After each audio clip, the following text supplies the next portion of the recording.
के नाम में आप सबकी खिदमत में सलाम अर्ज़ करता हूँ। खुदा उनका शुक्र हो जिसने आज एक और दिन हमें दिया, ज़िंदगी दी, सेहत दी, तहफ़्फ़ुज़ बख्शा और एक अहम मौका दिया कि हम दुनिया के कामों को कुछ वक्त के लिए एक तरफ रख कर हम उस खुदा की इबादत और परस्तश के लिए जमा हों जिसने हमें खलक की इस काम के लिए किया है कि हम उसकी इबादत करें, जिसने हमें मुल्क मिस्र से निकाला ही इसलिए है कि हम उस पहाड़ पर जाकर खुदा की इबादत करें। अमाल की किताब के 27वें बाब में बुज़ुर्ग पौलुस रसूल कहते हैं, जिस खुदा का मैं हूँ और जिसकी इबादत भी करता हूँ। तो जो खुदा के लोग हैं वो खुदा की इबादत किए बगैर रह नहीं सकते हैं। हम अपने बच्चों के लिए खुदा का शुक्र अदा करते हैं जो संडे स्कूल में छोटी उम्र में खुदा से प्यार करना, खुदा के हुक्मों पर अमल करना, खुदा के घर जाना, खुदा की इबादत करना, खुदा के खौफ में ज़िंदगी बसर करना सीखते हैं। सो आज का दिन हमारे लिए रूह में आराम का दिन है, खुदावन की हजूरी में बैठने का दिन है। जिन शहरों या सूबों में शदीद सर्दी पड़ती है, अगर इंसान के पास गर्म कपड़े ना हों तो अगर वो धूप में खड़ा हो जाए तो धूप की, सूरज की तपश की वजह से उसका जिस्म गर्म होता है। खुदा की हजूरी भी ऐसी है, वो उसका बेटा आलम बाला का आफताब है। तो जब हम खुदा की हजूरी में बैठते हैं तो हमारी रूहों में एक जोश पैदा होता है, हम रूहानी जोश से भरते हैं, हम सरगर्म होते हैं खुदा की हजूरी और उसके रूहुल कुद्स और उसके कलाम के नज़ूल से। एक बात और भी मैं कहना चाहता हूँ, कोई शख्स भी जो खुदा से प्यार करता है वो अपने घर में भी अपनी कोठड़ी का दरवाज़ा बंद करके अकेला बैठ के भी वो दुआ बंदगी कर ही सकता है, लेकिन मजमा में खुदा की इबादत करना, मुक़द्दसों के मजमा में कलीसियाई रफ़ाकत शराकत, ये भी बड़ी बरकत का ज़रिया है। आज की दुनिया में कोविड के बाद बहुत सारे लोग किसी न किसी मजबूरी के बायस वो ऑनलाइन सर्विसेज में शरीक होते हैं।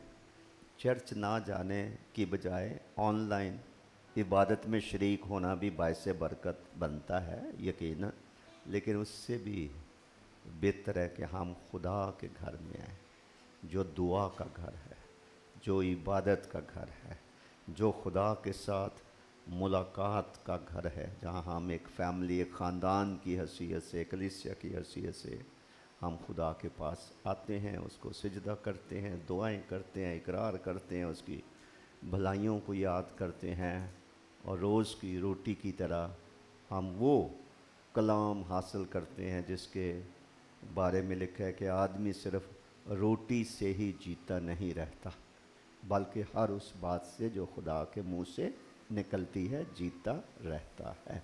सो आए आज के कलाम के लिए हम करंथस की कलीसिया को लिखा गया बुज़ुर्ग पौलुस रसूल का पहला ख़त निकालें और उसका पहला बाब।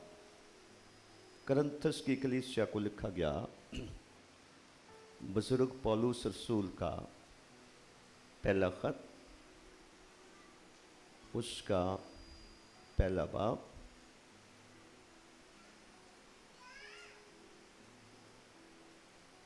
दसवीं आयत से खुदा के कलाम की तिलावत सुनिए।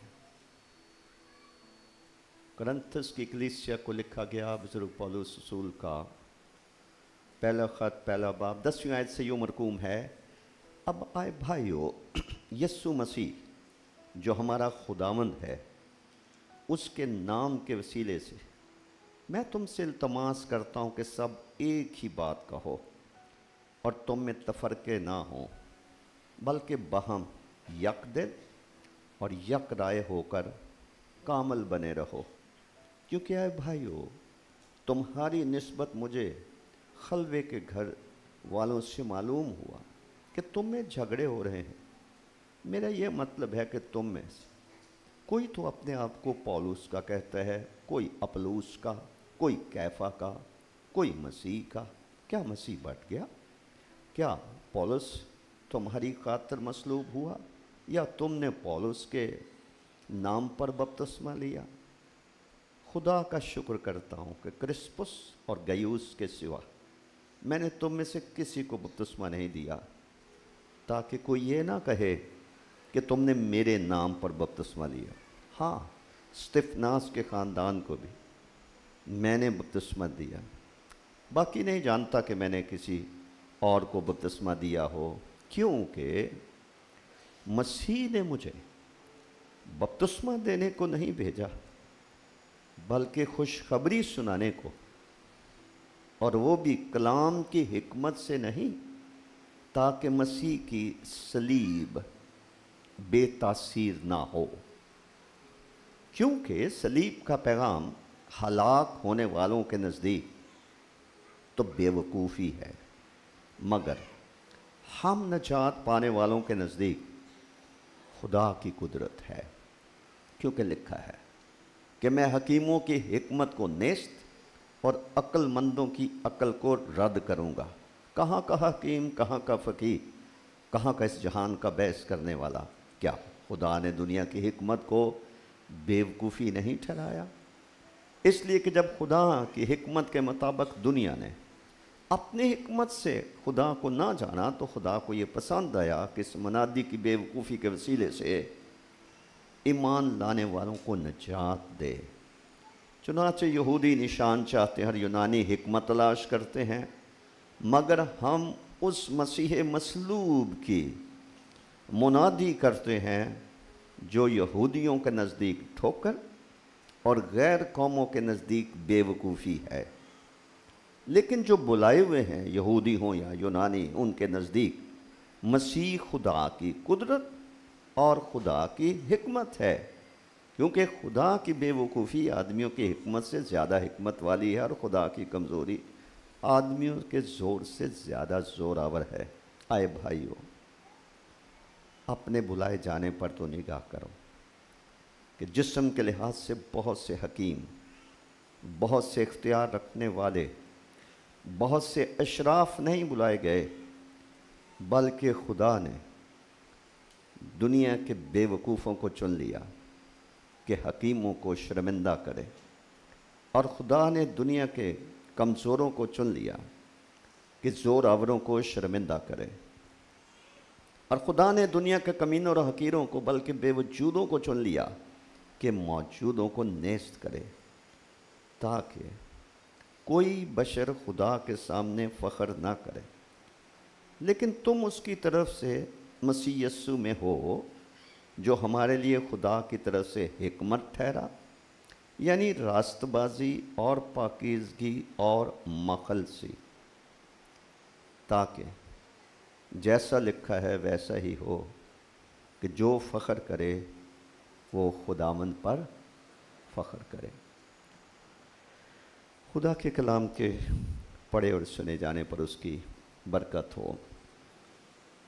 आज सुबह जो सच्चाई खुदावंद ने मेरे दिल में डाली है, वो मसीह की सलीब की शान के हवाले से है। शान सलीब, अज़मत सलीब, मसीह की सलीब एक ऐसा मुकाशफा, एक ऐसा भेद है जिसे सतही तौर पर तो हम मसीही समझते हैं, लेकिन इसके अंदर जो रूहानी गहराई है, इसको समझना और समझाना ये बहुत मुश्किल काम है, और ये खुदा के फजल के बगैर ये मुमकिन नहीं। ये भी याद रहे कि सबसे पहले शैतान सलीब से शदीद नफरत करता है। शैतान सलीब से शदीद नफरत करता है, और फिर ऐसे इंसान और कौमें जो हवा की अमलदारी के हाकम यानी उस रूह शैतानी रूह की पैरवी करती हैं, वो कौमें भी सलीब से नफरत करती हैं। यहाँ जिक्र है दो कौमों का, यहूदियों का और यूनानियों का। उसके पस मंज़र में ये बात कही गई है कि सलीब का पैगाम हलाक होने वालों के नज़दीक क्या है? बेवकूफ़ी है। और ये जो बेवकूफ़ी है उसके लिए 22वीं आयत में लिखा है, चुनाचे यहूदी निशान चाहते हैं और यूनानी हिकमत तलाश करते हैं। अगर हम इस्तिस्ना की किताब का 21वां और उसकी 22 और 23 आयात पढ़ें तो वहाँ लिखा हुआ है कि जो लकड़ी पर लटकाया गया, या जिसको लकड़ी पर, जिसका मतलब सूली भी है और सलीब भी है, जो उस पर लटकाया गया वो खुदा की तरफ से लानती है। जिसको लकड़ी पर फांसी दी गई, सूली पर फांसी दी गई, वो खुदा की तरफ से मलाऊन है या लानती है। ये इस्तिस्ना की किताब के 21वें बाब की 22वीं और 23वीं आयत में लिखा हुआ है। अब जब यहूदी मसीह की सलीब का पैगाम सुनता है तो उसके अंदर इस्तिस्ना की किताब में लिखा हवाला उसके ज़हन में है कि हमारे खुदा का इल्हाम तो ये बताता है कि जो लकड़ी पर चढ़ाया गया है, वो सलीब पर चढ़ाया गया है, वो खुदा की तरफ से मलाऊन है, वो लानती है। और इसका ज़िक्र बुज़ुर्ग पौलुस रसूल ने भी अपने खतूत में किया है कि मसीह हमारी खातिर क्या बना? लानती बना, सलीब पर चढ़ा। अब उनके समझ से ये बात बाहर है कि खुदा जिसको लानती ठहराता है वो निजात दहिंदा कैसे हो सकता है? वो बादशाह कैसे हो सकता है? वो खुदा और इंसान का दरमियानी और कफारा कैसे हो सकता है? ये बात उनके लिए ठोकर का बायस बनी, गिरने का बायस बनी और मसीह को रद्द करने का बायस बनी। उसके बाद जो यूनानी लोग थे वो ताकत पर, कुव्वत पर, गलबे पर, फतह पर बड़ा ईमान रखते थे। उनकी अक्ल और समझ के मुताबिक एक शख्स जिल्लत की मौत मरा है, अदालत में उस पर गवाहियां दी गई हैं और उसकी मौत एक अजियतनाक और जिल्लत की मौत हुई है और वो एक मुजरम की हैसियत से मरा है। तो ऐसे शख्स पर जो अपने आप को ही नहीं बचा सका है, जिल्लत की मौत मर गया है, तो हम उसको कैसे मान लें कि वो जहान का नजात दहिंदा है?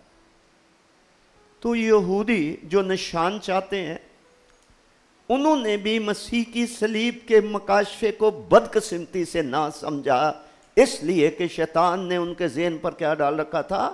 पर्दा डाल रखा था, ताकि वो मसीह की सलीब की कुदरत को, अज़मत को, उसकी बरकत को और उसके फ़ायदे को वो समझ ना सकें और मसीह को रद्द करके वो खुदा के गज़ब को अपने लिए बुला रहे हों या दावत दे रहे हों। यूनानी लोगों को अपनी जहानत पर बड़ा फ़ख्र था और वो हिकमत तलाश करते थे और वो हिकमत के तराजू पर इस मसीह की मसलूबियत को तोल रहे थे कि एक शख्स जो धक्के खाता फिरता है, उसके मुंह पे थूका जाता है, उसको कोड़े मार मार के दुनिया के सामने तमाशा बनाकर और उसको मसलूब करने के लिए ले जाते हैं और वो ज़िल्लत की मौत मर जाता है, वो हमारा हीरो कैसे हो सकता है? उस पर हम क्या फ़ख्र कर सकते हैं? वो तो एक शिकस्त खुर्दा शख्स है। तो वो यूनानी जो थे वो भी इस बात से ठोकर खा के अपनी इंसानी हिकमत पर भरोसा करके खुदा की हिकमत को क्या कहने लगे? बेवकूफ़ी। इसलिए इस आयत का पस मंज़र यही है कि सलीब का पैगाम हलाक होने वालों के वास्ते क्या है? बेवकूफ़ी है।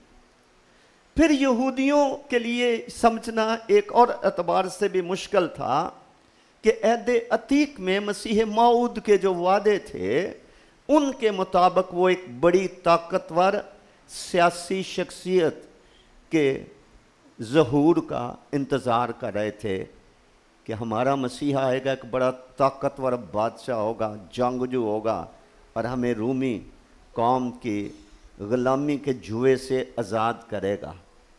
लेकिन जब मसीह आए जिसके सर धरने की भी जगह नहीं है और वो जंग और लड़ाई और मुकाबला करने की बजाय वो ये बता रहे हैं कि अगर कोई तुम्हारे एक गाल पर तमाचा मारे तो दूसरा भी कर दो, शरीर का मुकाबला ना करो, बदला या इंतकाम ना लो और दुश्मनों से भी मोहब्बत करो, तो वो सर पकड़ के बैठ गए, ये हमारा लीडर कैसे हो सकता है? लिहाजा अहद अतीक में उनकी सोच के मुताबिक जिस तरह की शख्सियत की वो तमन्ना करते थे, आरज़ूमंद थे, मुंतज़िर थे, तो ये शख्सियत तो बिल्कुल उसके उलट है। एक गरीब मस्कीन जिसके सर धरने की जगह नहीं है, जो मुआशरे में मुखालफत का उसको ज़िल्लत का उसको सामना है, यहाँ तक लोग उसको बलजबूल कह रहे हैं और क्या क्या उसको अलकाब दे रहे हैं, तो वो भी ठोकर खा गए हैं। इसलिए बुजुर्ग पौलुस रसूल ये कह रहे हैं मसीहों को, आए भाइयों अपने बुलाए जाने पर तो निगाह करो। बहुत से लोग हमसे ज़्यादा अक्लमंद थे, ज़हीन थे, ज़्यादा पढ़े लिखे थे, अशराफ थे, बड़े मर्तबे वाले थे, उनकी समझ में सलीब और उसका मुकाशवा और उसका भेद उनकी समझ में ना आया और उन्होंने अपने आप को अक्लमंद जताकर बेवकूफ़ बनकर सलीब और उसके पैगाम और उस पर चढ़ने वाले को उन्होंने रद्द कर दिया। और बुत परस्ती और वो जो खुदा नहीं थे उनको खुदा जानकर समझकर पूजना शुरू कर दिया। हम देख सकते हैं कि दुनिया दो हिस्सों में तकसीम है। एक हिस्सा ऐसा है जो सलीब को चूमता है, एक हिस्सा ऐसा है जो दुनिया का जो सलीब वाले पर ईमान रखने के नतीजे में शहीद होने के लिए, मरने मिटने के लिए तैयार है और वो सलीब को अपने सीने से लगाकर जीता है और उसका अलंबरदार है, वो उसका गवाह है और उसकी शहादत देता है कि सलीब वाले पर ईमान लाने के नतीजे में मेरी ज़िंदगी बदली है, मुझे निजात मिली है। और दूसरी तरफ शैतान और उससे मुतासरा कौमें सलीब से शदीद नफ़रत करती हैं। कभी आपने कोई एहतजाज को, हंगामा मसीहों के ख़िलाफ़ देखा हो? चर्च पर हमला होगा तो सबसे पहले सलीब को तोड़े मरोड़ेंगे, उसकी बेहुरमती। कब्रों के अंदर लोग बेचारे मर गए हैं, कब्रों में पड़े हैं। सलीब एक निशान है कि जहां यहां जो शख्स दफन है, ये सलीब पर चढ़े हुए मसीहा पर ईमान रखता रहा है और वो मरा है, और जिनके अंदर नफरत है वो कब्रिस्तान में जाकर सलीबों को तोड़ेंगे, भले वो लकड़ी की हों, भले वो मार्बल की हों। नफरत। और शैतान इसके पीछे एक ऐसी आग भड़काता है इंसानों के दिलों और ज़हनों में, और वो इंसान जिन पर तरस खाना चाहिए वो शैतान के असर के नीचे आकर और वो अपनी बरकत खो देते हैं। हम मसीहों का जुर्म ये है कि हमने उसके रहम और करम के बायस सलीब पर ईमान लाकर निजात तो हमने पाली, लेकिन शायद हमने सलीब की वो कदर ना की जो कि करनी चाहिए, जो सलीब पर चढ़ने वाला जिसका तकाजा करता है। लिहाजा मसीह की सलीब आलमगीर कलीसिया में एक बड़ा निशान है। इमारतों पर इंसान अपने गले में क्रॉस पहन लेता है, मसीही इबादत गाहों पर सलीब का निशान अपने पीछे एक पूरी तारीख रखता है। सलीब का महज निशान एक बड़ी हस्ती की याद दिलाता है कि इसके पीछे कहानी क्या है। वो कफारे की कहानी है, वो इफ्जी की कहानी है, वो कामिल कुर्बानी की वो एक तस्वीर है, और गुनाहों से माफी का वाहिद रास्ता बनाने वाले की कुर्बानी की एक तस्वीर और उसकी मोहब्बत याद दिलाती है जब कोई शख्स सलीब को देखता है। चूंकि शैतान नहीं चाहता कि इंसान निजात पाए, लिहाजा वो सलीब का दुश्मन है, उसको सलीब से नफरत है। लेकिन यहां लिखा है सलीब का पैगाम हलाक होने वालों के वास्ते तो बेवकूफ़ी है, लेकिन हम निजात पाने वालों के नज़दीक खुदा की क्या है? कुदरत है। सलीब के अंदर निजात की कुदरत है, और खुदा माफ करे से बदनसीब लोगों को जो इस कुदरत से महरूम रहकर और वो हकीकी ज़िंदगी, हमेशा की ज़िंदगी पाने से कासर हैं। और हम हलीमी से, फ़ख्र से नहीं, हम हलीमी से, फ़रोतनी से शुक्र अदा कर सकते हैं अपने लिए और अपने बाप दादा के लिए जो सलीब वाले पर ईमान ले आए, और आगे हमारे लिए उस पर ईमान लाना मुश्किल ना रहा, जिसके नतीजे में इस कुदरत से हम सलीब के अंदर जो कुदरत है ईमान लाने वालों के लिए है, मजाक उड़ाने वालों के लिए नहीं है, उसको बेवकूफ़ी समझने वालों के लिए नहीं है। ईमान लाने वालों के लिए सलीब एक ऐसा निशान है जो पाकीज़गी की अलामत है, एक पाक सिंबल है, निशान है सलीब। ये मुकद्दस निशान मसीहों के ईमान का मरकज़ी हिस्सा है। अहले इस्लाम और मसीहत थोड़े वक्त में एक दूसरे के साथ दोस्ती पैदा कर सकते हैं, दोनों मज़हब एक हो सकते हैं अगर सलीब निकाल दी जाए इसमें से तो, लेकिन सलीब निकाल नहीं ना सकते। सलीब निकल गई तो फिर यहूदियत में और मसीहत में क्या फ़र्क रहा? सलीब पर चढ़कर ही जहाँ पर अपने गुनाह और बदियों के सबब से हमें चढ़ाया जाना चाहिए थे सज़ा के तौर पर, तो मसीह हमारा इफ्जी बना, हमारी जगह ली। लिखा है वो हमारे गुनाहों की खातर वो सलीब पर मुआ और सलीब पर खून बहा कर उसने हमें मोल ले लिया और खुदा के साथ सुलह करा दी। तो सलीब को एक मरकज़ी मकाम हासिल है। 20वीं सदी में जो एक अजीम तरीन खादम रहा है दुनिया में 20वीं सदी में, और वो हैं बिली ग्राहम। कहते हैं बुज़ुर्ग, ये बताते हैं कि जितनी रूहें इस आदमी ने जीती हैं शायद ही किसी खादम ने इस सदी में जीती हों।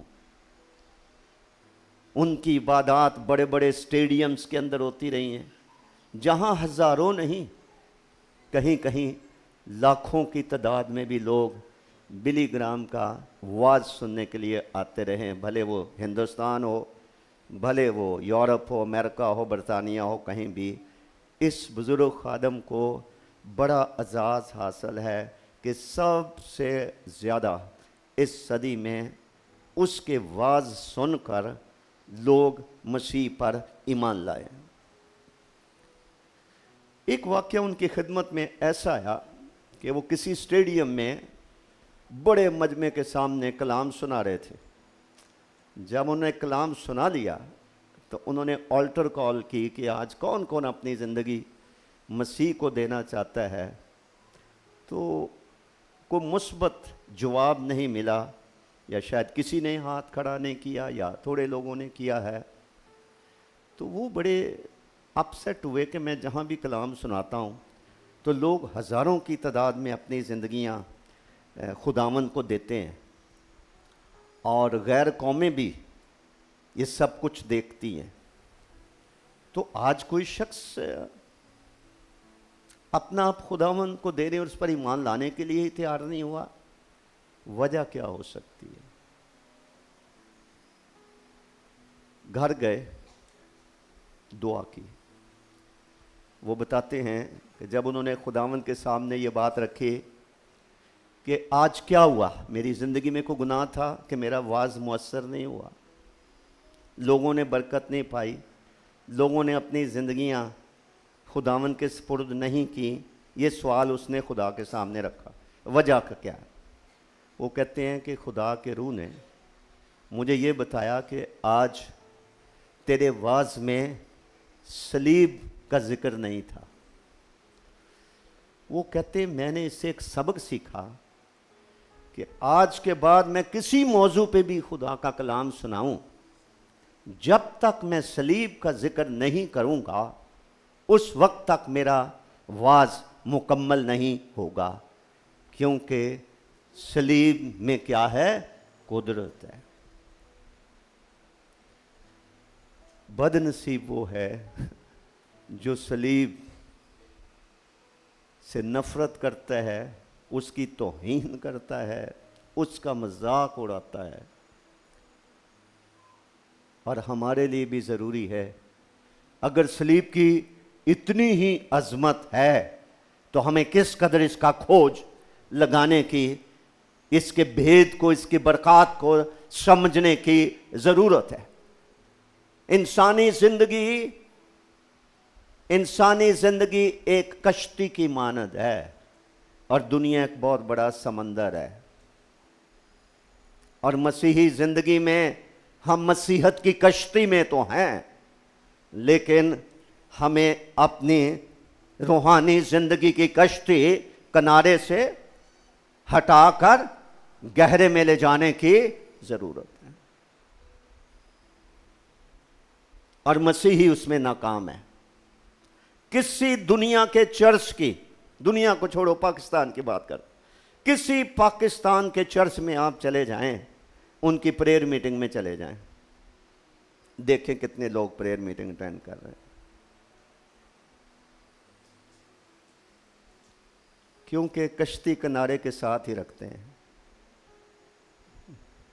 गहरे में जाने की ज़रूरत है।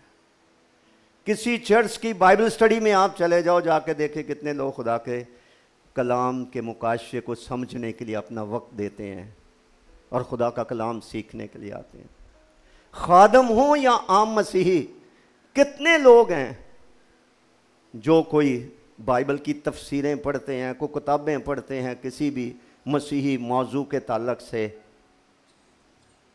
कि आप उनको, आप गहरे तौर पर अपनी अकीदे को समझ सकें, इसका दफा कर सकें और खुदा की मोहब्बत में गहरे हो सकें। कितना चर्चेस इस मुल्क के अंदर ताकतवर चर्चेस बन सकते हैं अगर वो रास्तबाजी की भूख और प्यास अपने अंदर रखें और सलीब से ना शर्माएं, उसकी कदर कीमत, उसकी अज़मत, उसके भेद को, उसके मुकाशफे को समझें और फिर उसके मुताबिक अपनी ज़िंदगियां ढालें। सतही तौर पर सलीब पर ईमान लाने वाला होना, उसका इकरार करना, उसको एक जेवर के तौर पर पहन लेना, और किसी न किसी जगह उसको एक अलामत के तौर पर अवेजा कर लेना, ये अलग बात है। लेकिन सलीब को समझना और उसके तकाज़ों को पूरा करना, जो मैं अभी बयान करूंगा, वो एक अलग बात है। तो मसीह की सलीब आलमगीर मसीहत के लिए एक पाक और मकबूल तरीन निशान है, अलामत है, मुकद्दस निशान है, मसीही ईमान का मरकज है। ये एक ठोकर भी है, इससे नफरत भी की जाती है, और ये एक फ़ख्र की अलामत भी है। जिसने मसीह के कफ़ारे को समझा, उसकी इवज़ी मौत को समझा, उसकी कुर्बानी को समझा, उसके आसमान छोड़कर ज़मीन पर आकर अपनी मोहब्बत के सबूत में अपने खून का आखिरी कतरा देकर हमें मोल लेना समझा, और खुदा के साथ गुनाहगार की सुलह को समझा, वो सलीब पर फ़ख्र करेगा। इसलिए तो बुजुर्ग पौलुस रसूल गलतिया की कलीसिया को लिखते हुए 6 बाब में वो ये कहते हैं, खुदा ना करे कि मैं किसी और चीज़ पर फ़ख्र करूं मासवा यीशु मसीह की सलीब के। क्यों?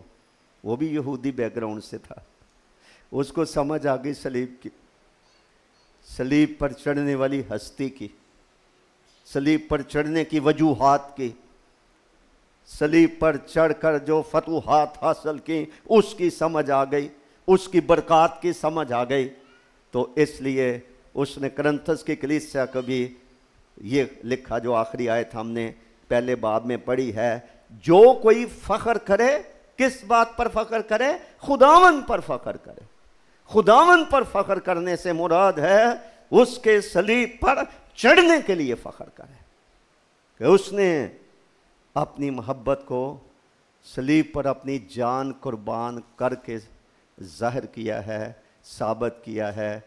इसलिए पौलुस, बुजुर्ग पौलुस के दिल से ये बात निकली, खुदा ना करे कि मैं किसी और चीज़ पर फ़ख्र करूं, रोज़ों पर फ़ख्र करूं, मैं गरीब परवरी पे खरात पर फ़ख्र करूं, मैं नेक कामों पर फ़ख्र करूं, मैं अपनी वफ़ादारी मेहनत पर फ़ख्र करूं। नहीं, खुदा ना करे मैं किसी और चीज़ पर फ़ख्र करूं मासवाए मसीह की सलीब के। तो लिहाजा पाकिस्तान में सर ऊंचा करके जिए, सलीब वाले का होने से मत शर्माएं, इस निशान से मत शर्माएं, इसके साथ खड़े होकर अपने अकीदे, अपने ईमान का दिफा करें, उसके गवाह बने, और उस सलीब वाले की तालीमात पर चलकर खुदा के जलाल के मुआफ़िक ज़िंदगी बसर करें। ये हमारे लिए फ़ख्र है, ये मसीह की शान हमारी शान बन जाती है, ये हमारे फ़ख्र का बायस बन जाता है कि जिस सलीब पर मुझे अपने गुनाहों के नतीजे में अज़ियतनाक मौत मरना चाहिए था, खुदा ने अपने बेटे को बर्रे के तौर पर मुहैया किया, जिसके बारे में बुजुर्ग पतरस रसूल पहले खत के 2 बाब की 24 आयत में कहते हैं, वो आप हमारे गुनाहों को अपने बदन पर लेकर सलीब पर चढ़ गया। जबरदस्ती सलीब नहीं दी गई, वो रज़ाकाराना तौर पर वो आया इसलिए था, उसको सब कुछ पता था कि मेरे साथ क्या होना है। वो आप हमारे गुनाहों को अपने बदन पर लेकर सलीब पर चढ़ गया, और उसी के मार खाने से हमने 3 तरह की शिफा पाई है। फिजिकल हीलिंग, जिस्मानी शिफा, स्पिरिचुअल हीलिंग, रूहानी शिफा, इमोशनल हीलिंग, जज्बात में बातन के ज़ख्मों की शिफा।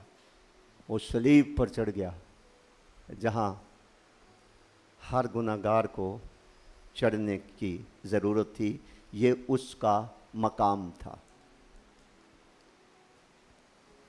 रोमी दौर में सलीब पर आमतौर पर ग़ुलामों को, देहातियों को, और किसी ने को बहुत बड़ा जुर्म किया हो तो ऐसे लोगों को सलीब की सबसे ज़्यादा अज़ियतनाक जो मौत है वो सलीब पर मौत थी। तो ऐसे मुजरमों को सलीब पर चढ़ाया जाता था। यह ज़िल्लत का निशान था। इंसान सिसक सिसक कर मरता था।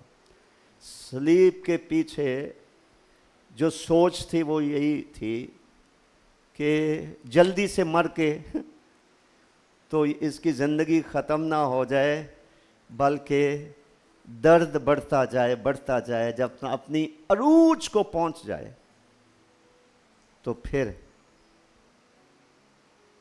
ऐसा दर्द जो बयान से बाहर है वो सहने के बाद को मुजरम जान दे। लिहाजा वो जो रोमी शहरी होते थे उनको इस तरह की ज़िल्लत की सज़ा नहीं देते थे, दूसरों को देते थे। तो यीशु मसीह भी इसी की जद में आए और उन्होंने सलीबी मौत लिखा है गवारा की, कबूल की, छुड़ा के भागना नहीं चाह रहे थे। कोई तरले माफिया नहीं मांग रहे थे कि मुझे छोड़ दो। वो आई इस काम के लिए। आपको याद है उन्होंने अपने जीते जी एक बात कही थी। उन्होंने कहा जिस तरह बियाबान में मूसा ने सांप को बल्ली पर चढ़ाया और सांप के डसे हुए जिन जिन लोगों ने उस बल्ली की तरफ देखा उनके अंदर से जहर जाता रहा, इसी तरह से जब इब्ने आदम को ऊंचे पर चढ़ाया जाएगा तो वो सबको अपनी तरफ क्या करेगा। जिसका मतलब फिर क्या हुआ, सलीब के अंदर एक बड़ी कशिश है, उसके अंदर एक बड़ा असर है और उस असर से लोगों को बाज रखने के लिए शैतान सलीब से और उसके जिक्र से नफरत करता है, उसके जिक्र से नफरत करता है।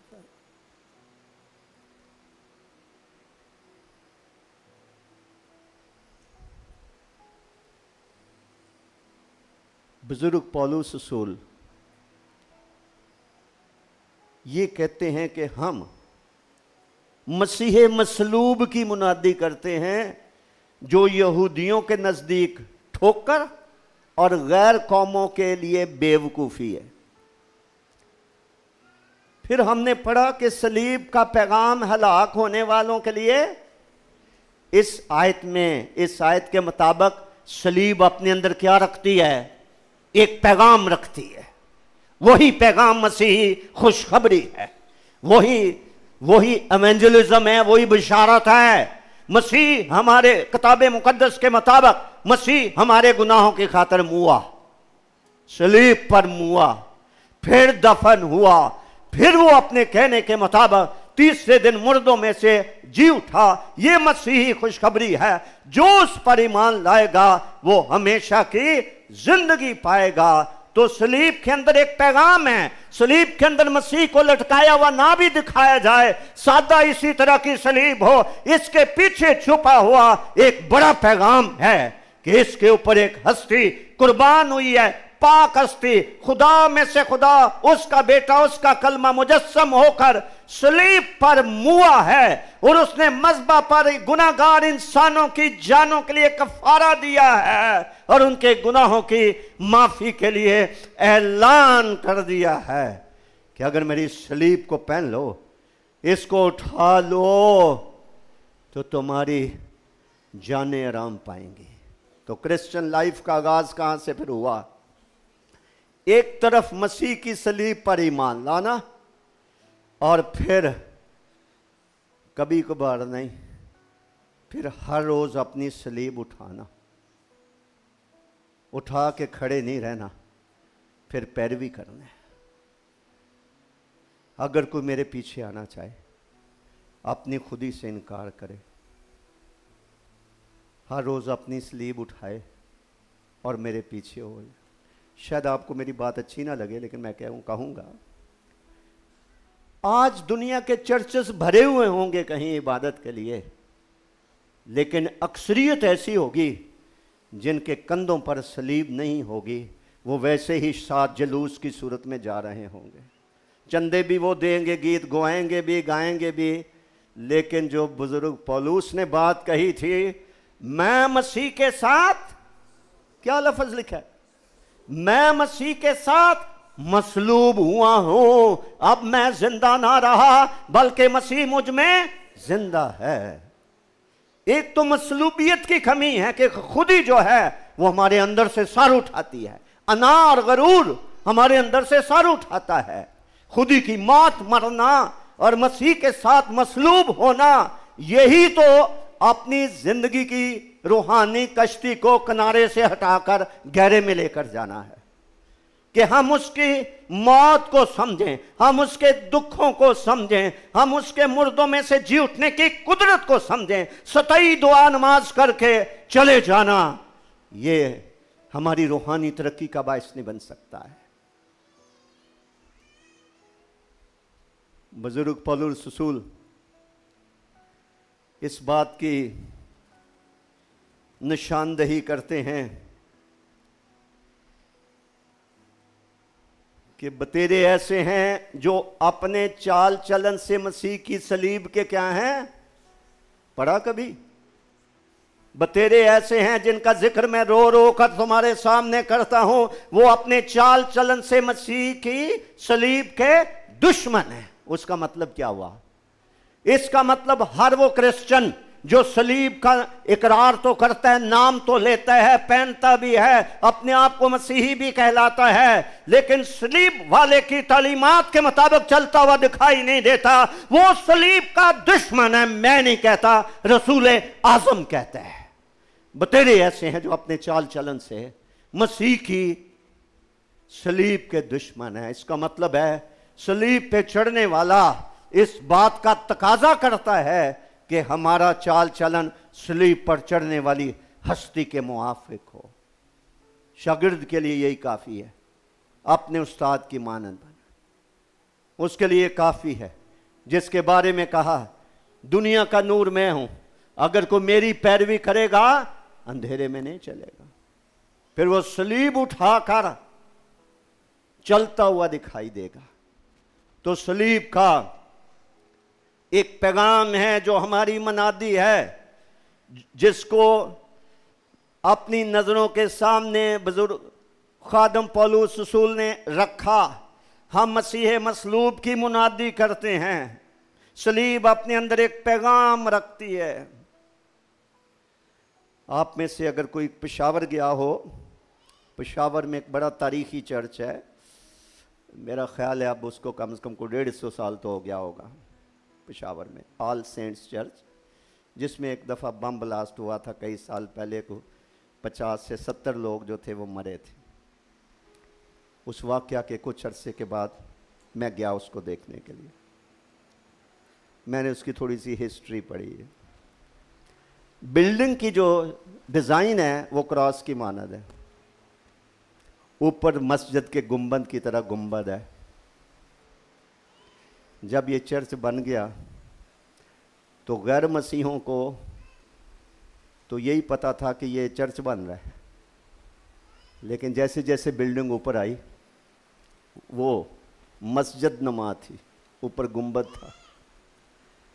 तो इर्द गिर्द के लोगों ने एतराज़ उठाया कि ये इमारत जो है ये हमें काबिल कबूल नहीं है, ये हमारी इबादतगाह के साथ मिलती है। और कहते हैं कि चूँकि उस वक़्त ब्रिटिश राज था, उन्होंने इस चीज़ को डिफेंड किया।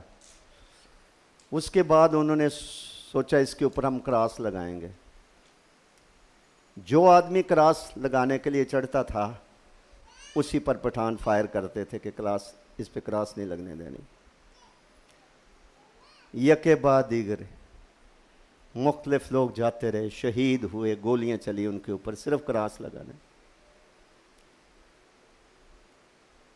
फिर एक मिशनरी खातून थी, उसने कहा मैं जाऊंगी, मैं लगाऊंगी क्रॉस। इस मुल्क में क्रॉस को ऊंचा रखना आसान नहीं रहा बहनों भाइयों, इसके पीछे बहुत कुर्बानी है। सलीब के सबब से इंसान सताया भी जाता है।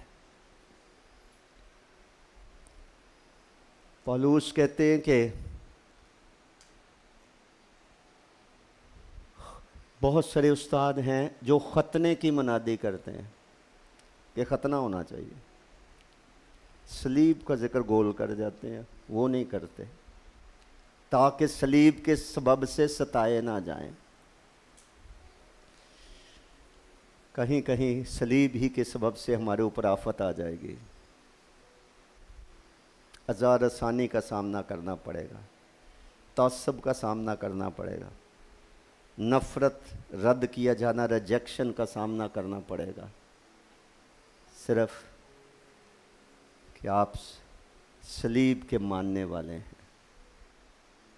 लेकिन अगर हमें इसकी अज़मत का पता होगा तो फिर हम इसका ज़िक्र करने से नहीं शर्माएंगे, इसकी गवाही देने से नहीं शर्माएंगे, और इसकी जितनी भी कदर कर सकें उतनी ही हम इसकी कदर करेंगे जब हमें इसके भेद की समझ आ जाएगी कि इसके पीछे एक कैसी कामिल कुर्बानी और कामिल मोहब्बत छिपी हुई है, जो गुनाहगार को उसके सर के बालों से ज़्यादा गुनाह के इकरार के नतीजे में उसको बख्शिश देती है, उसको निजात मिलती है। क्योंकि सलीब का पैगाम हलाक होने वालों के वास्ते बेवकूफ़ी है, लेकिन हम निजात पाने वालों के लिए खुदा की कुदरत है। इस कुदरत के 3 पहलू हैं जो पहला कुरिन्थियों के पहले बाब के 30 आयत में लिखे हुए हैं, अभी हमने पढ़े भी हैं।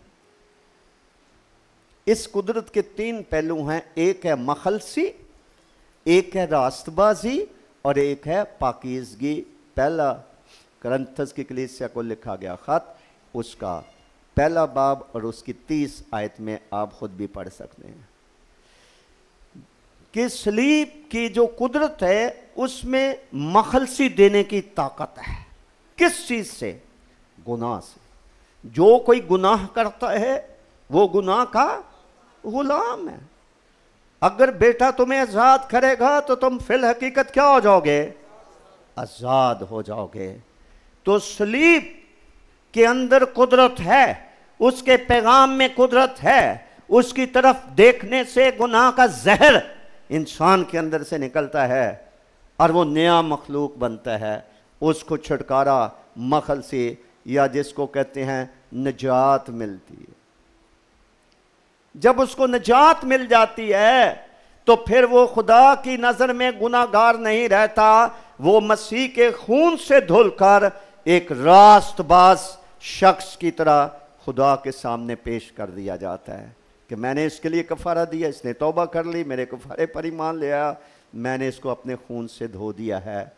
अब इसको ऐसे ही समझा जाए जैसे इसने कोई गुनाह नहीं किया है। तो सलीब का जो पैगाम है उसमें मखलसी देने की ताकत है, कुव्वत है, उसके अंदर ये ज़बरदस्त असर पाया जाता है और फिर उससे इंसान रास्तबाज ठहराया जाता है। और तीसरी बात, फिर वो जो कभी गुनाह आलूदा ज़िंदगी बसर करता था, अब उसकी ज़िंदगी में पाकीज़गी आ जाती है और वो कोशिश करता है कि पाकीज़गी को कमाल तक पहुँचाए। अगर हमने सलीब पहनी हुई है, अगर हमें उसको लफ्ज़ी तौर पर, रवायती तौर पर हमें उस पर बड़ा फ़ख्र है, लेकिन हमारी अमली ज़िंदगी उसके साथ मैच नहीं करती, तो कलाम के मुताबिक ऐसा शख्स मसीह की सलीब का दुश्मन है। मसीह के साथ दोस्ती, मसीह के साथ मोहब्बत, उसकी सलीब की कदर तभी होएगी कि जब हम उस खून को जिससे हम धुले थे दोबारा अपने पाँव के नीचे अपने चाल चलन करनियों की वजह से रौंद ना डालें, बल्कि उसको मुकद्दस जानकर अपने दिलों में अकीदत रखते हुए, उसकी कदर करते हुए हम गुनाह से नफ़रत करें, कराहियत करें। जो मखलसी हमें मिल गई है, जो रास्तबाजी हमें मिल गई है, उसके नतीजे में एक पाक ज़िंदगी, पाकीज़गी की ज़िंदगी बसर करें। जहाँ जहाँ हम जानबूझकर गुनाह करते हैं, हम मसीह को अलानिया दोबारा मसलूब करते हैं, और इससे हमें बचने की ज़रूरत है।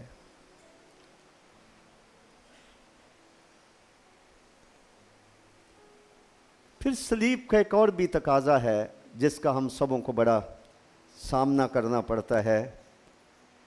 वो कुलसियों के ख़त के दूसरे बाब की 15वीं आयत में लिखा हुआ है, खुदा ना करे कि मैं किसी चीज़ पर फ़ख्र करूं सिवाय अपने खुदावंद यीशु मसीह की सलीब के, जिससे दुनिया मेरे एतबार से मसलूब हुई और मैं दुनिया के एतबार से मसलूब हुआ। इसका क्या मतलब है?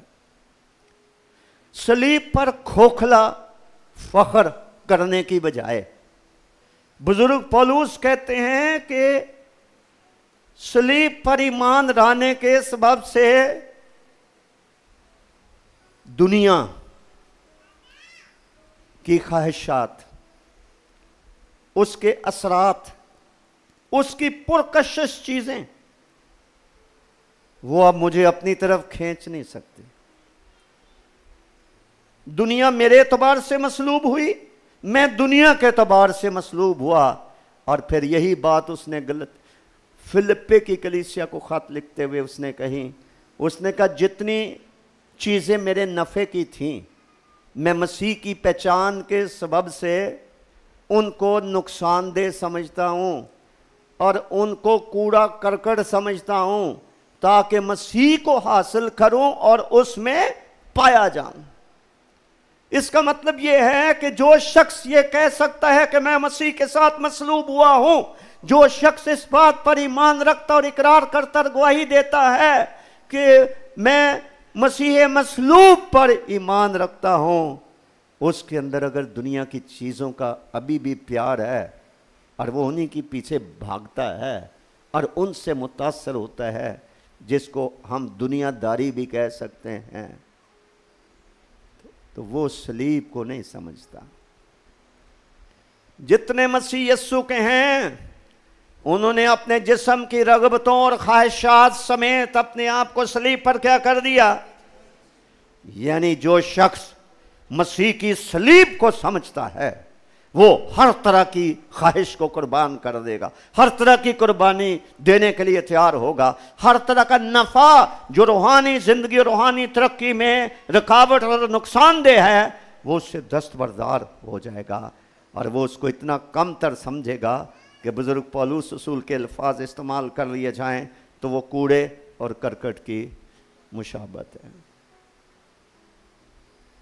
दूसरी तरफ अगर हम मसीह मसलूब की मुनादी करते हैं, उसके गवाह हैं, उसकी सलीब के निशान के हम अलंबरदार हैं, उसका हम इकरार करते हैं, उसके अंदर पाए जाने वाले सलीब के पैगाम को हम कबूल करते हैं, लेकिन उसके साथ दुनिया और उसकी चीज़ें और उनकी मोहब्बत और उसकी ऐश व इशरत और उसकी मगलूबियत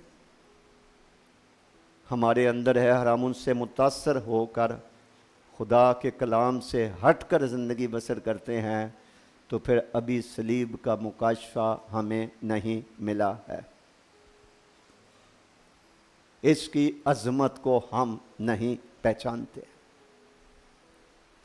जब पाकिस्तान हिंदुस्तान बना, उस वक़्त की जो कत्लो गारत हुई थी, उसकी कभी बुज़ुर्गों से पूछें जो उस वक़्त ज़िंदा थे, वो बताते हैं कि किस कदर इंसानों ने इंसानों पर जुल्म किया है। जिंदा औरतों की छातियां काटी गई हैं, छोटे बच्चों को उछाल कर नीचे से नेज़े से मारा गया है, बुरी तरह से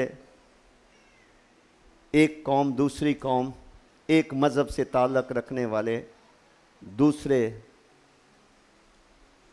मज़हब के मानने वालों के लिए नफ़रत और कराहियत और गुस्से और इंतकाम से भरे हुए थे और एक दूसरे को मटाने की कोशिश करते थे। कोयटा के 3 फौजी थे जो गैर मसीही थे। वो फौजी थे। जब ये सब लड़ाई झगड़े कत्लो गारत हो रहे थे, उनको किसी ने बताया कि ये गैर कौमों की आपस में लड़ाई है, तो अगर कोई मसीही हो तो वो उसको कत्ल नहीं करते। और उन वक्तों में मसीहों ने यहाँ तो सलीब, जो नहीं भी पहनता था उसने सलीब पहन ली, क्योंकि सलीब दिखा के जान बचती थी। फिर अगर कोई झूठी मूठी सलीब पहन ले तो कत्ल करने वाले पूछते थे कि दुआ रब्बानी सुनाओ, अपना अकीदा सुनाओ, साबित करो कि तुम मसीही हो, फिर छोड़ देंगे। तो अब अगर कोई इस तरह से जान बचाना चाहता था तो वो भी इसकी जान नहीं बचती थी। 3 मुसलमान दोस्त कोयटा के फौजी, वो भी इन हमलों की जद में आए। उनको किसी ने बताया जान बचानी है तो कुछ सलीब पहन लो। अब इस हंगामे में सलीब कहाँ से आई? उन्होंने ऐसे कोई लकड़ियाँ की शाखें उन्होंने लेके अपने हाथों से सलीब बनाकर अपने पाँच से कुछ धागे दुगे कहीं से निकाल के सलीब पहन ली। जब बलवाई आए, उन्होंने देखा इन्होंने सलीब पहनी हुई है और उनको छोड़ दिया। वो बताते हैं कि उन वक्तों में जब लोगों की लाशें गिरती थीं तो अगर कोई लाश के नीचे भी कोई जिंदा होता था तो वो उसको भी निकाल के कत्ल करते थे। इन 3 बंदों की जो थी वो जान बच गई। उनमें से एक साहब हैं जो सलीब लकड़ी की आम बनाकर सलीब पहनकर उनकी जान बची थी। वो इतने मुतासर हुए कि उन्होंने सोचा कि मुझे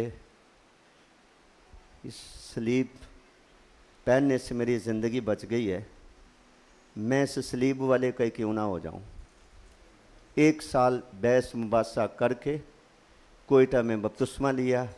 उनकी बहुत बड़ी फैमिली कोयटा में भी है, इधर भी है, और ज़ाती हमारे जानने वाले भी हैं। उनका नाम था खान मोहम्मद, उनमें से एक का। और जब उनको बपतिस्मा दिया गया तो उनका नाम सैमुअल मसीह रखा गया। वो आर्मी थे, क्रिश्चियन कर्नल था। क्रिश्चियन कर्नल ने कहा नहीं, तुम्हारा सैमुअल मसीह नाम सही नहीं है, तुम अपना नाम खान मसीह रखो। वो रख लिया गया। सलीब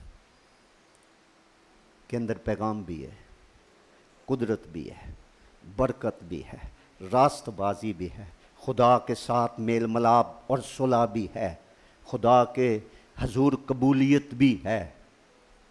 और फिर आखिरी बात कहूँगा, सलीब एक बड़ा हथियार है। खुदावन ने सलीब के सबब से शैतानी कुव्वतों और हुकूमतों का क्या किया था? बरमिला तमाशा बनाया और फतह का शादियाना बजाया। फतह का शादियाना क्या होता है? रूमी दौर में जब कोई जर्नल किसी दूसरी कौम पर हमला करने के लिए जाता था, जब वो हमला करके बहुत सारे लोगों को जंगी कैदी बना के ले आता था तो शहर में एक गश्त होती थी कि जनरल साहब जो हैं वो फतह पा के आ रहे हैं, और जिनको जंगी कैदी बनाया गया होता तो उनकी परेड होती थी। और फिर लोग ललकारते थे, तालियां बजाते थे, नारे मारते थे कि हमारी फ़ौज का जनरल जो है वो फतह करके आया, ये देखो कितने लोगों को गुलाम बनाकर वो ले आया है। इसी तस्वीर को सामने रखते हुए बुज़ुर्ग पौलुस ने कहा कि हुक्मों की वो दस्तावेज जो हमारे खिलाफ थी, मसीह ने उसको सलीब पर जड़कर अपने सामने से दूर कर दिया। उसने हुकूमतों और इख्तियार वालों को अपने ऊपर से उतार कर सलीब के सबब से फतह याबी का शादियाना बजाया। इसका मतलब ये हुआ कि सलीब जो है ये फतह की अलामत भी है। इब्तदाई सदियों में लोगों का बड़ा दस्तूर था अपने माथे पे सलीब बनाना। ये रस्मी तौर पर बनाई जाए उसका कोई फ़ायदा नहीं अगर पीछे ईमान नहीं। बिशप साहबान जब किसी को बपतिस्मा देते थे, इस्तेकाम होता था, तो उसके क्रॉस बना देते थे। इस सलीब के निशान को याद रखना, इसके लिए जीना, इसके लिए मरना, इसकी राह पर चलना, इसके नक्शे कदम पर चलना।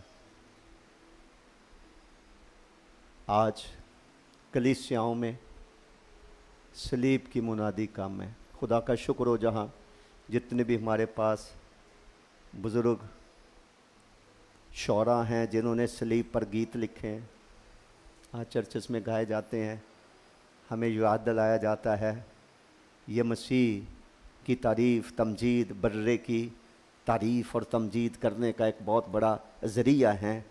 लेकिन शायद मैं आपको समझा सकूं या ना, फिर भी मैं कहूँगा सबसे पहले मेरी और फिर आपकी बड़ी ज़रूरत है कि हम सलीब की बरक़ात की गहराइयों को समझें। ये एक मुकाशवा है। जब शैतान इतना ही दुश्मन है और नफ़रत करता है सलीब से कि इंसानों का ज़हन बंद कर देता है, उनके ज़हनों पर तरीक़ी का पर्दा डाल देता है ताकि लोग अपने आप को अक्लमंद जताकर और चीज़ों पर फ़ख्र करके सलीब की बरक़ात से महरूम हो जाएं, तो हमें किस कदर शुक्रगुज़ार होना चाहिए। मैं तो जहाँ अपने लिए या आज के मसीह के लिए शुक्रगुज़ारी की बात करता हूँ, मेरा ध्यान पीछे अपने बाप दादा की तरफ जाता है। अगर उन्होंने सलीब वाले को कबूल ना किया होता तो आज करते ना, फिर आपको पता चलता कि आज की कीमत क्या चुकानी पड़ती। तो खुदा का फजल हुआ कि वो बेचारे जिस हैसियत में थे उन्होंने सलीब का पैगाम जिसमें निजात देने की कुदरत है, जितना थोड़ा या बहुत उन्होंने उसको समझा, उन्होंने अपने अदयान, अपने मज़हब एक तरफ रख कर उस सलीब पर चढ़े यीशु अल मसीह को, जिसकी पौलुस मुनादी करता था, जिस सलीब पर वो फ़ख्र करता था, जिस सलीब के पैगाम में वो कुदरत की गवाही देता था, जिस सलीब के बारे में वो कहते हैं कि दुनिया मेरे एतबार से मसलूब हुई है, अब दुनिया का प्यार मेरे अंदर नहीं रहा, दुनिया के चीज़ों की कशिश मेरे अंदर नहीं रही, क्योंकि सलीब पर ईमान रखने से अब मेरी सोच ऐसी बदल गई है, दिल ऐसा बदल गया है कि अब मैं ज़मीन की चीज़ों की बजाय आलम बाला की चीज़ों की तलाश में और आलम बाला की चीज़ों के ख्याल में, यही हमारा रास्ता है। सलीब ज़िल्लत की अलामत है, नुकसान उठाने की है, कुर्बानी की है, मलाक की अलामत है। इस सलीब को समझने की कोशिश करें, इस पर गौर करें, इसकी बेहुरमती ना होने दें, अपनी ज़ात से कम सम ना होने दें। जो करता है वही भरेगा। हमें किसी से इंतकाम लेने की ज़रूरत नहीं है, हमारा खुदा इस लायक है, उसको दुफा की ज़रूरत नहीं है, वो खुद ही करता है जो भी उसने करना है। हमारा फ़र्ज़ ये है कि हम इसको ऊंचा करें। हमारे एक मुस्लिम कन्वर्ट थे, पादरी बरकतुल्लाह नारोवाल के इलाके से, उन्होंने किताब लिखी, अगर हाथ में आ जाए तो पढ़ो, सलीब के अलंबरदार। ऐसे गैर मसीही जो मसीही हुए, फिर उन्होंने सलीम के झंडे को लहराया, सलीब के अलंबरदार। एक ब्रिटिश स्कॉलर है जॉन स्टॉट, उसकी किताब पढ़ो, पढ़ने से ताल्लुक़ रखती है मसीह की सलीब। आप पढ़ोगे आप हैरान हो जाओगे, हमें तो इसकी अलव्य का भी नहीं पता।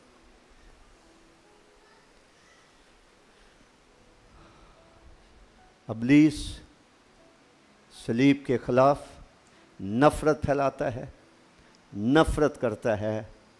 उसके बरक्स हमारे अंदर इस सलीब पर चढ़ने वाले के लिए इतनी अकीदत होनी चाहिए, इतनी मोहब्बत होनी चाहिए कि वो हमारे दिलों में मुकद्दम हो, उसका अव्वल दर्जा हो, और उसकी खातर हम ना कभी शर्माएं, दुख सहने से ना शर्माएं, ज़िल्लत उठाने से ना शर्माएं, तअस्सुब बर्दाश्त करने से ना शर्माएं, अंदर से खुश हों कि मैं किसी घटिया इंसान या चीज़ की खातर नहीं, मैं इतनी अजीम हस्ती की खातर सब कुछ खुशी से बर्दाश्त कर लूँगा। एक और बात याद रखिए, फिलिपियों के खत में लिखी है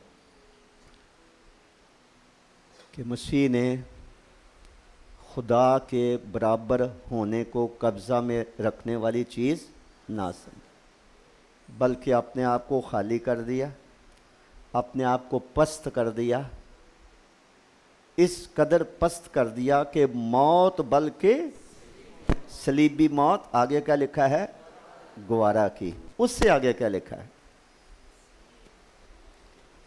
उससे आगे लिखा है इसीलिए क्योंकि उसने सलीब पर चढ़ना कबूल कर लिया, इसीलिए खुदा ने भी उसे वो नाम बख्शा जो सब नामों से आला है। सलीब के मानने वालों को दुनिया कितना भी हकीर और जलील क्यों ना समझे, भले काफर समझे, परवाह ना करे, सलीब के सबब से, सलीबी मौत गवारा करने के सबब से मसीह की शान जलाली है, उसका मुकाबला किसी और के साथ नहीं है। हर एक को वो नाम नहीं बख्शा गया, हर एक के सामने आसमानियों और जमीनियों का घुटना नहीं झुकेगा, सिर्फ इसके सामने झुकेगा, इसलिए कि वो सलीब पर चढ़ा था। उसने आसानी से, उसने मुफ्त में यह बादशाही हासिल नहीं की है, उसने सलीब पर चढ़ा। गैर कौमें इस बात को समझती हैं। हमारे पंजाब में एक वजीर थे, पहले वो प्रोफेसर थे इकनॉमिक्स के, मोहम्मद हनीफ रामे, भुट्टो के वक्त में वो वजीर बने थे खजाने के। एक मीटिंग हो रही तो जलाल की बात, इज्जत की बात हो रही है, तो वो गैर मसीही थे, मसीही स्कूलों में पढ़े थे। वो कहते हैं कि there is no glory without the cross. कहता है सलीब का दुख सहे बगैर आप इज्जत और जलाल कैसे हासिल कर सकते हैं। मोहम्मद हनीफ रामे। लेकिन हमें तो इसकी शहादत चाहिए, खुदा के कलाम की मजबूत बुनियाद कायम रहती है। हमें तो ये खुदा का कलाम जो हमारे कदमों के लिए चिराग और राह के लिए रोशनी है, वो सलीब का भेद समझाता है, इसकी बरक़ात को खोल खोल कर बयान करता है, इसके तकाज़े पूरे करने के लिए जो हमारे फ़राइज़ हैं वो हमें याद दिलाता है।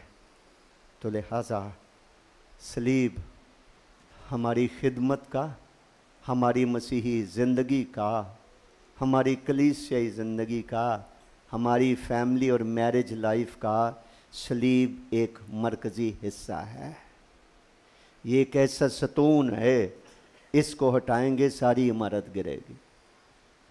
इसलिए आए आज जबकि इत्तेफाक से हम मसीह के सलीब पर चढ़ने की यादगारी मना रहे हैं, जो उन्होंने कहा था मेरी यादगारी के लिए ऐसा किया करो।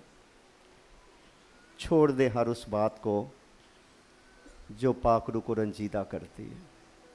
छोड़ दें उस गुनाह और ख्वाहिश को, रास्ते को जो हमारे चेहरे पर दाग धब्बे और छुरी की मानद है। छोड़ दे हर उस बात को जो हमें कसूरवार और मुजरम ठहराती है, क्योंकि जब तक तू कोड़ी कोड़ी अदा ना करेगा वहाँ से हरगिज़ ना छूटेगा। इसलिए कि अगर आज तुम उसकी आवाज़ सुनो, अपने दिलों को सख्त ना करो। जहाँ छोटा बनने की ज़रूरत है बन जाएं, दूसरे को बड़ा होने दें। जहाँ बेइज्जती सलीब की खातर कबूल करनी पड़ती है, नुकसान कबूल करना पड़ता है, कर लें, दूसरे को जीत जाने दें। पस्ती ही में सरफराजी है। अपने आप को खाली करेंगे तो खुदा हमें भरेगा। खुदावन का रास्ता इख्तियार करें, जो गाली खाकर किसी को गाली नहीं देता था, जो दुख पाकर किसी को नहीं धमकाता था, बल्कि अपने आप को सच्चे इंसाफ करने वाले के सुपुर्द करता था। माँ का आप लोग ये गीत गा सकते हो, सलीब उठा के तुझे चलना होगा, गा सकते हो आप लोग? कि मुश्किल है? हम गाएंगे, लाओ सब खड़े हों, एक पुराना गीत हम गाएंगे। इसमें देखें है भी है कि नहीं। भाई मुझे वर्डिंग तो आए तो फिर ही करूँगा ना। हालेलुया रस कर बर सिंधुरिया। हो सही इस गीत की किताब में। हालेलुया 214 नंबर गीत है।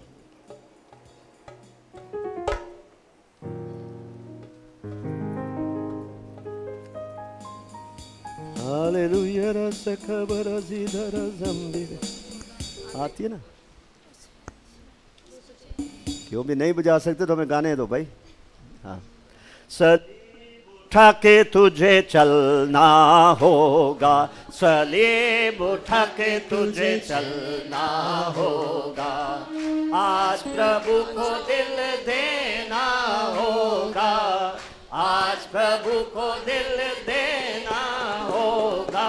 सलीब उठा के तुझे चलना होगा, सलीब उठा के तुझे चलना होगा। राहों को अपनी छोड़ के आजा, राहों को अपनी छोड़ के आजा। नई ये जिंदगी नाम में ले जा, नई ये जिंदगी नाम में ले जा। आज प्रभु के लिए सलीब उठा जा, आज प्रभु के लिए सलीब उठा जा।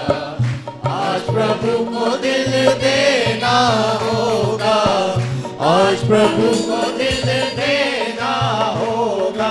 सलीब उठा के तुझे चलना होगा, सलीब उठा के तुझे चलना होगा। प्रेम मसीह से प्रीत लगा ले, प्रेम मसीह से प्रीत लगा ले। प्रेम मसीह से नाई लगा ले, प्रेम मसीह से नाई लगा ले।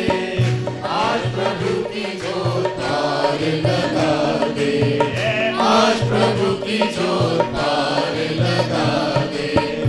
आज प्रभु को दिल देना होगा, आज प्रभु को दिल देना होगा। सलीब उठा के तुझे चलना होगा, सलीब उठा के तुझे चलना होगा। दूर करेगा गम तेरे दिल का, दूर करेगा गम तेरे दिल का। पाप मिटा के नया जीवन देगा, पाप मिटा के नया जीवन देगा। आज प्रभु के लिए आना होगा, आज प्रभु के लिए आना होगा। आज प्रभु को दिल देना होगा, आज प्रभु को दिल देना होगा। सलीब उठा के तुझे चलना होगा, सलीब उठा के तुझे चलना होगा।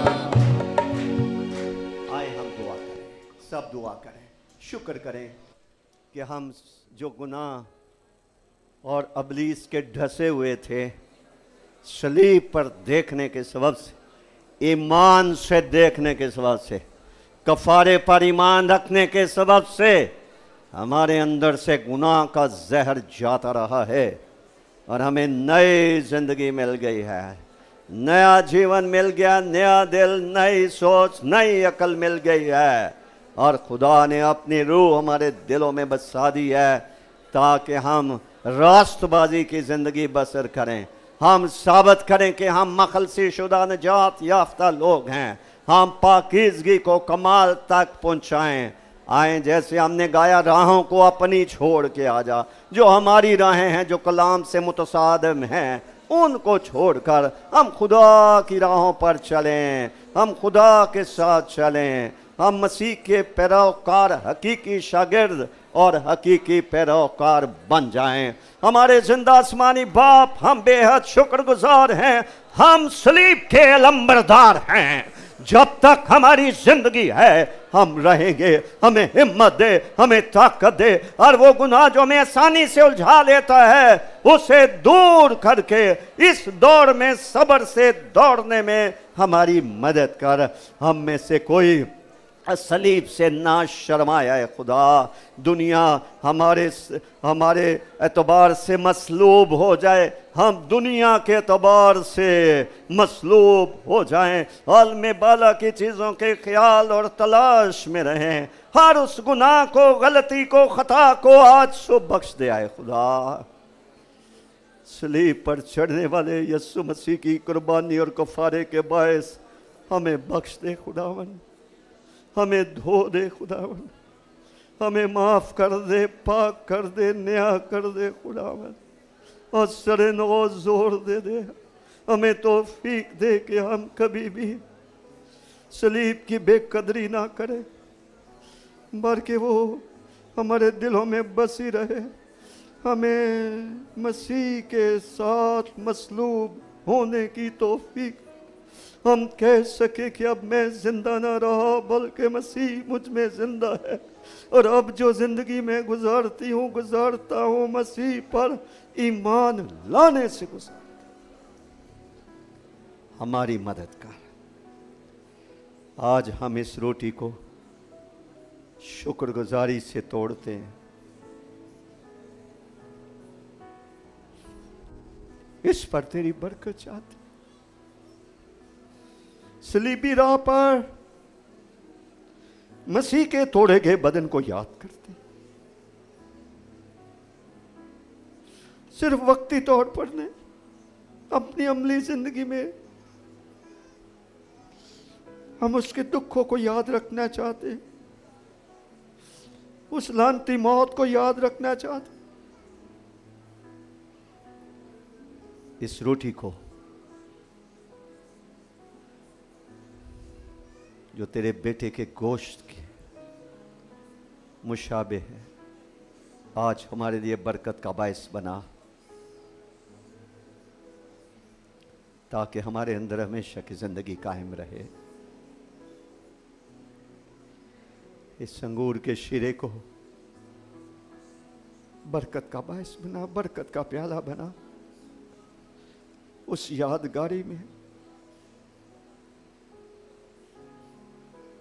कि तेरे बेटे का खून मज़बा पर हमारी जानों के लिए सलीब पर बहाया गया और उसने मोल लेकर हमारी तेरे साथ सुलह करवा दी, मेल मिलाप करवा दिया।